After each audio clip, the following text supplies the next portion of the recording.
Fala, meus queridos, meus irmãos, a paz do Senhor Jesus, tudo bem com vocês? Espero que esteja tudo bem. Como nós havíamos combinado, né? Vou gravar a aula 4 e a aula 5, para na sexta nós fazermos nosso encontro presencial lá na igreja, às 19 horas. Vamos fazer uma coisa também boa para a gente comer, dar um pouco de risada. E fazemos então uma lição prática sobre o beabá do discipulado, da memorização e da meditação. Vamos aproveitar esse tempo ali juntos e fazer isso, tá bom? Comer, beber, orar e aprender. Vamos utilizar o tempo para tudo isso, ok?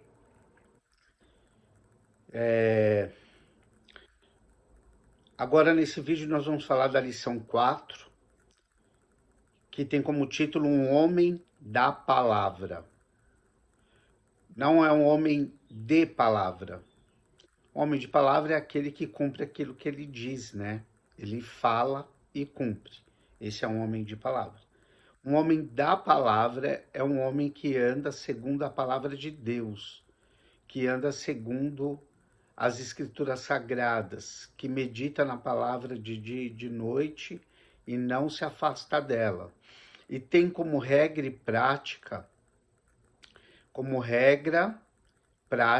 e fé a palavra de Deus. Então, esse homem é um observador da palavra de Deus para tomada de decisões, para fazer escolhas, para educação de filhos, para o matrimônio, para trazer soluções para conflitos no matrimônio, para fazer a esposa feliz, para ter um lar harmônico. Ele conta sempre com a palavra, para ser um excelente gestor, para ser um excelente funcionário. Ele conta com a instrução da palavra. Esse é um homem da palavra. E então a revista já começa com aquelas recomendações, né? Oração, para compartilhar, que cada um do grupo compartilhe um pouco do seu devocional, mas como a gente está ainda engatinhando aí no devocional, a gente não vai fazer isso, tá certo? Também está falando sobre a memorização. Nós estamos também indo cautelosamente, mas nós vamos chegar lá, isso que é importante, entendeu? Eu acho que quando a gente entender e começar a praticar, foi o que nós conversamos isso na semana passada, que é a prática, né? A gente não está numa competição.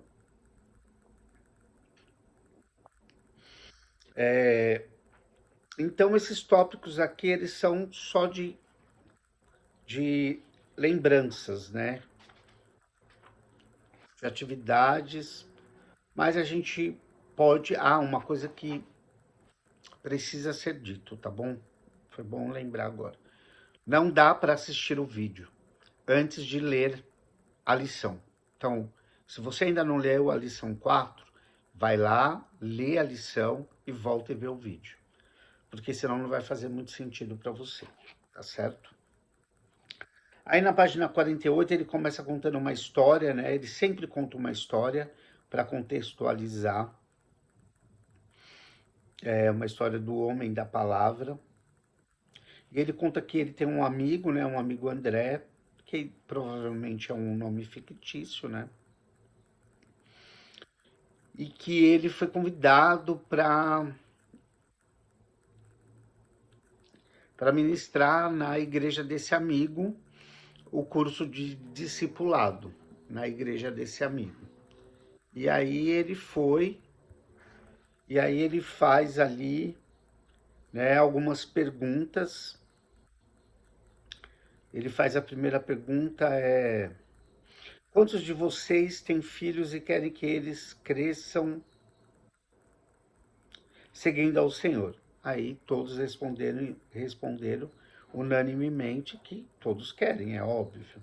Aí ele fez a segunda pergunta, quantos de vocês estão dispostos a sacrificar por seus filhos e fazer o trabalho necessário para edificar esse caráter santo nas vidas deles? Aí, novamente, todos levantaram a mão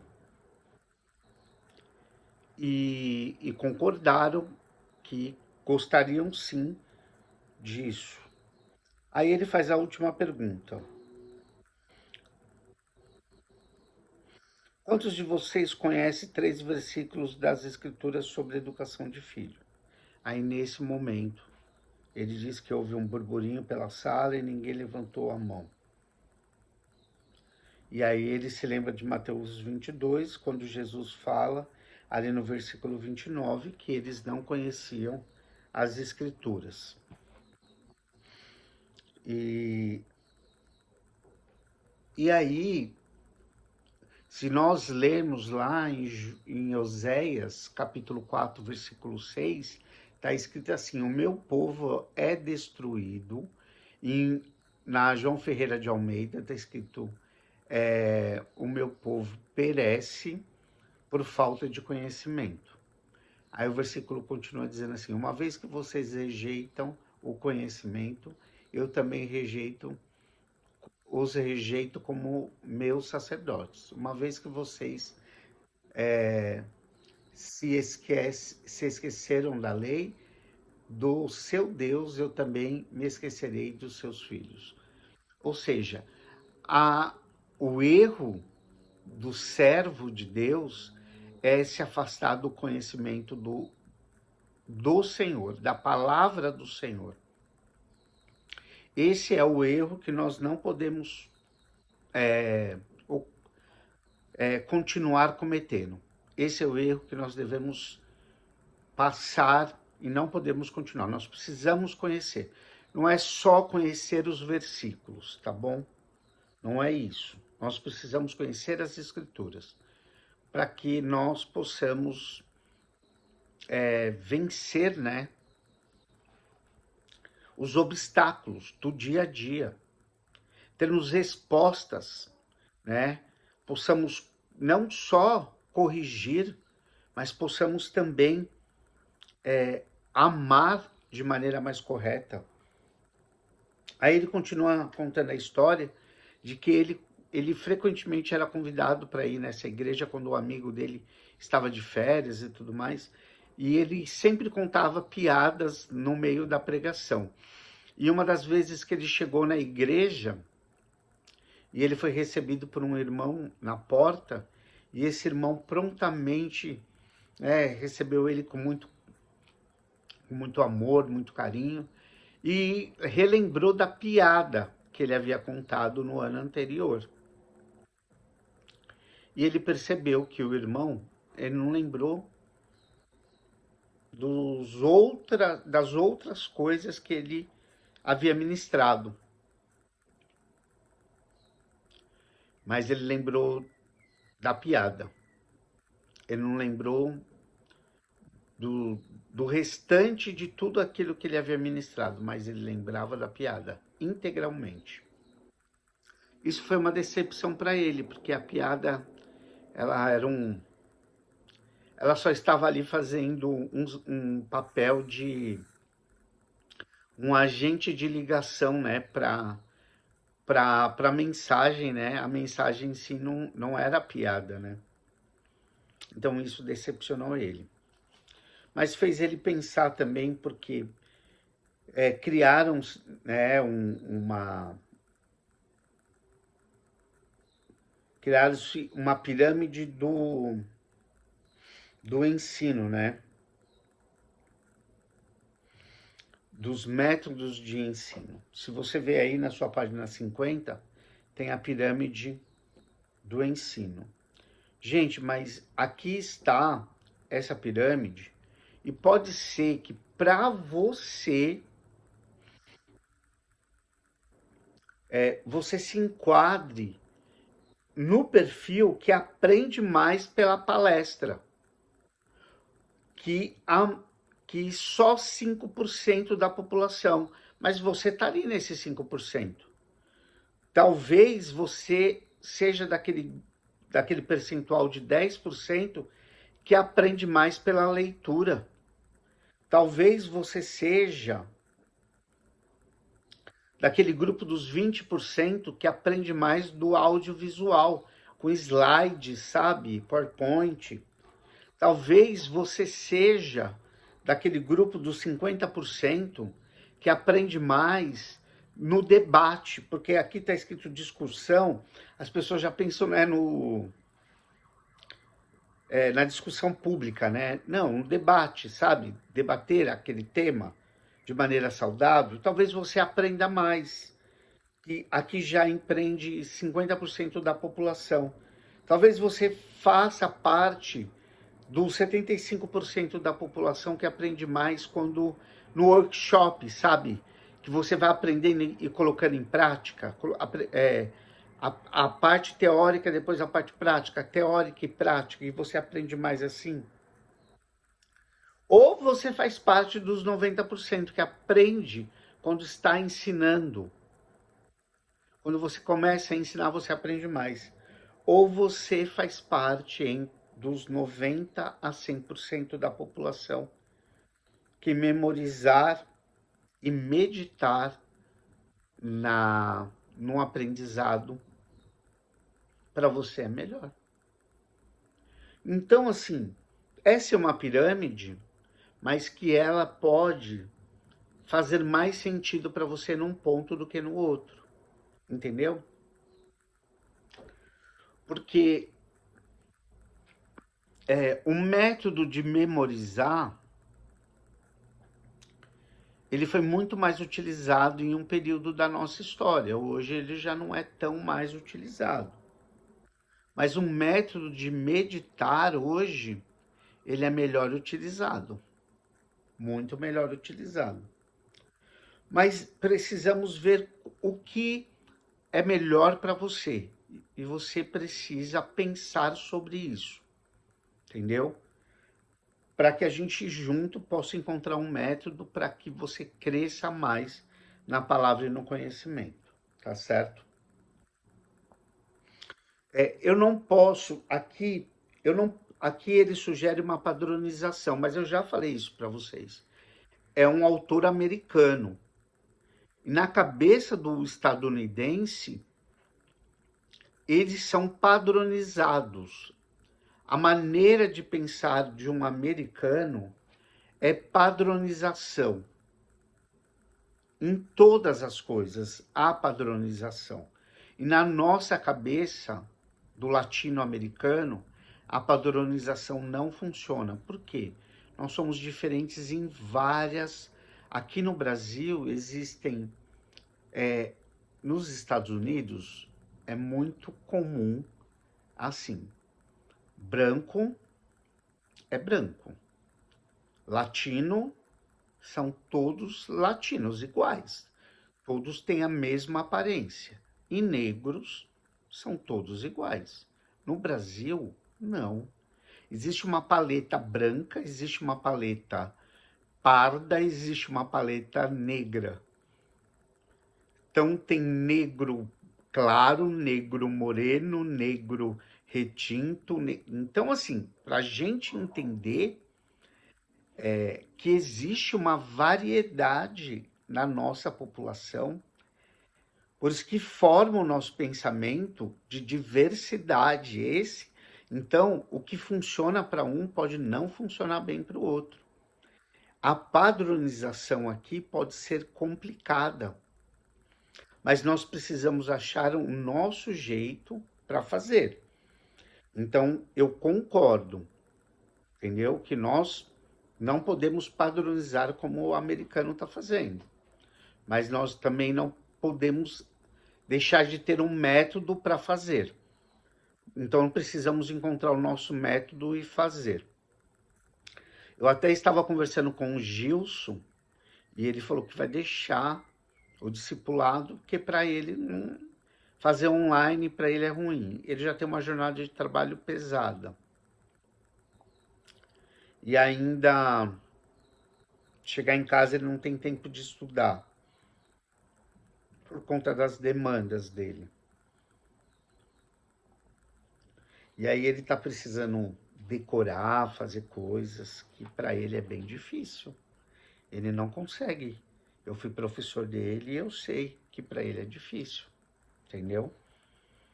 E ele não quer passar por esse estresse. E como a coisa é meio inflexível, e aí então... E ele está na liderança de um irmão que não é da nossa igreja, Paulo. Aí fica mais complicado ainda. Então ele achou melhor optar em sair. É uma pena, né? Eu acho. Mas fazer o quê, né?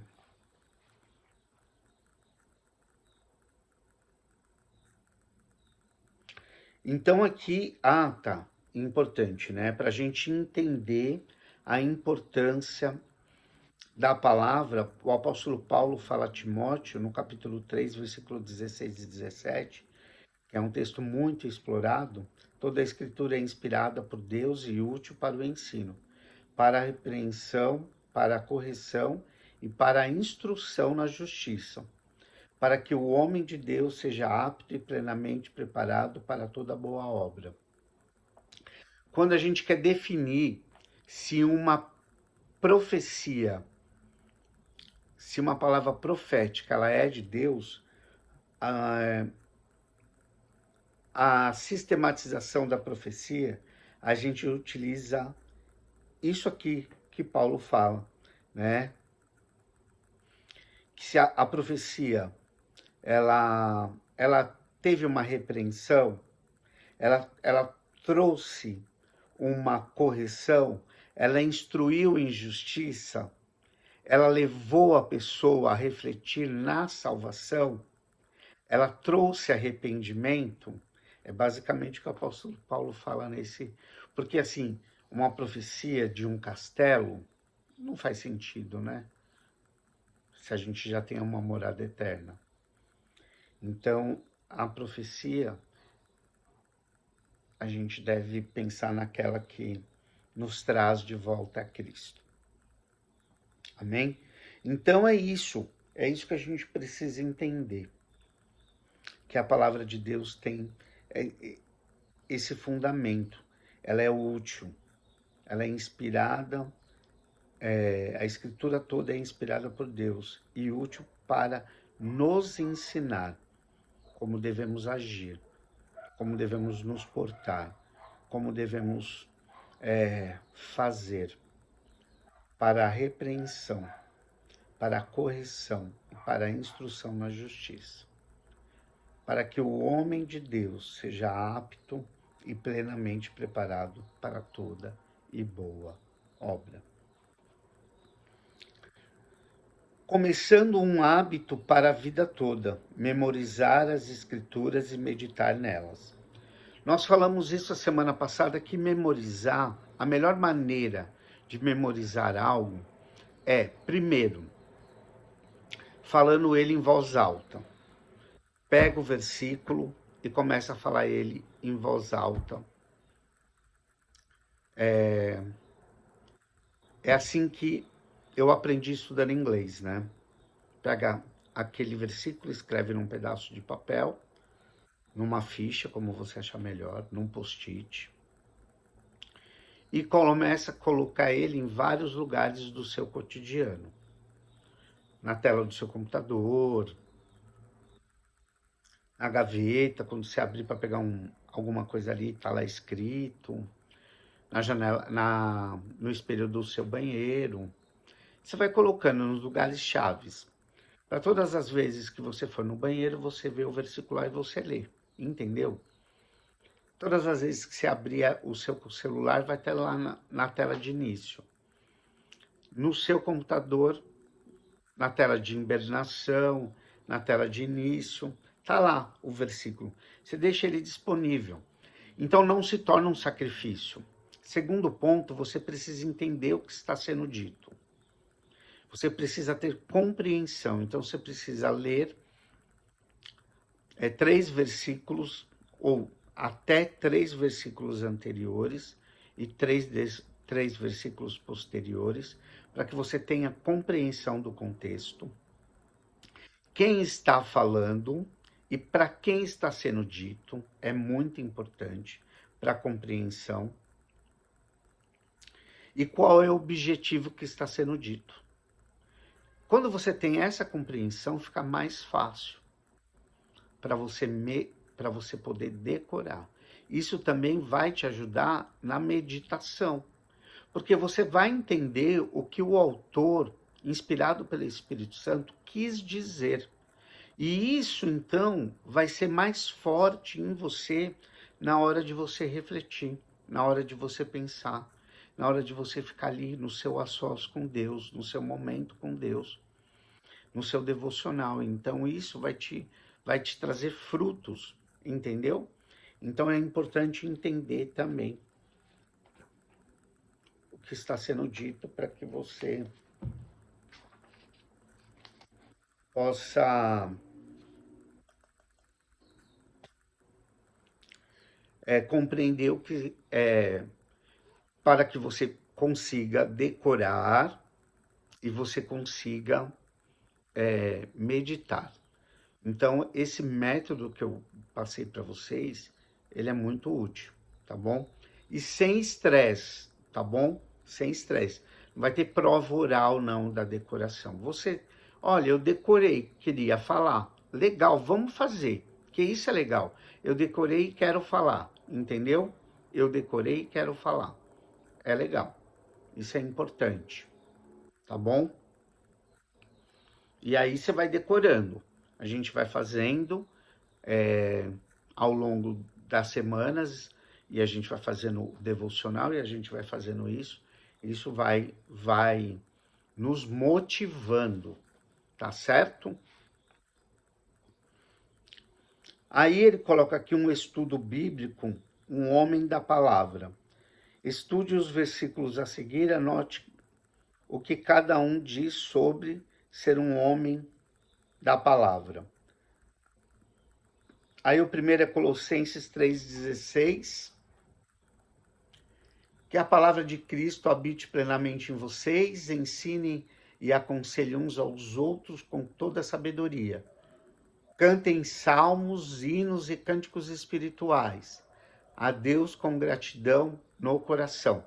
Se você não tem uma Bíblia de estudo para você pesquisar esse versículo, me manda aí um inbox aí que a gente vai ver uma maneira de você estudar isso aí, tá bom? Mas tenta mandar até amanhã antes do culto, porque a gente pode solucionar isso, tá bom? Para você poder fazer isso na quinta-feira, tá? Eu levar algum material que eu tenho aqui em casa para você poder fazer isso, tá? Aí depois nós temos 2 Timóteo 2,15. Procure apresentar-se a Deus aprovado como um trabalhador que não tem do que se envergonhar e que maneja corretamente a palavra da verdade. Aí depois nós temos João 8, 31, 32. Jesus disse aos judeus que haviam crido nele: se vocês permanecerem firmes na minha palavra, verdadeiramente serão meus discípulos. Então conhecerão a verdade e a verdade os libertará. Aí por último nós temos Romanos 15, 4. Entretanto, tudo que foi escrito no passado tinha o propósito de nos ensinar de forma que, por meio da perseverança e do encorajamento nas Escrituras, mantenhamos a nossa esperança. Bom, são versículos também que podemos decorar, mas que a princípio para nós meditarmos neles, tá bom? E depois que meditarmos neles, entendermos, aí ele pede para a gente escrever aqui o que nós entendemos sobre ser um homem da palavra. Aí tem um espaço e a gente pode escrever. Se você não se sentir à vontade de escrever aqui, escreve no bloco de nota do seu celular, escreve num caderninho, onde você achar melhor, tá bom?